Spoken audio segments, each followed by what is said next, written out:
Oh my God, di ko makuha ang tilapia, bonggang-bongga, nalaglag pa. Eh syempre mataas to, mahihirapan ako. Ayun oh. Napakahirap naman. Buhay na buhay pa mga guys. Laki-laki na rin sana eh, mga 3 fingers, 4 fingers na rin sana yung mga guys oh.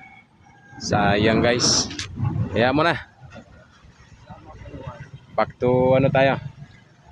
Back to hindi na. Ang laki.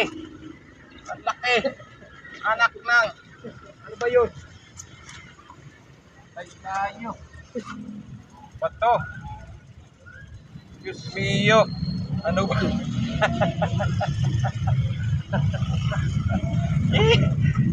Diyos mio. Kala ko napakalaki. So yun guys, for today's videos, nandito kami ngayon sa malapit sa Belvedere, yung bagong gawa dito. Napakaganda. Napakaganda sana ng spot, kaya lang sana'y may makuha kaming tilapia. Tara, panoorin mo po. Wala na umaga, mag-iingat po lahat mga supporters ko. Mag-iingat po tayong lahat mga guys. Meron ba dito? Pagkamatyaga ni Rodo. Kinuha pala niya. Thank you so much. Baka makatalon pa, teka lang. O ayan na, pabalik muli. Diyos ko. Oh, laking bagay na rin to. Tingnan mo naman oh.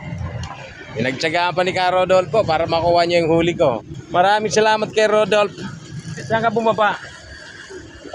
Diyos ko po. Makahuli lang po kami ng pang-ulam ngayong araw na to. Kasi kung bibilhin pa namin sa palengke ito, magkano na rin to? Diba? Ay nakakahuli na rin kami, halos 1 kilo na rin to mga guys.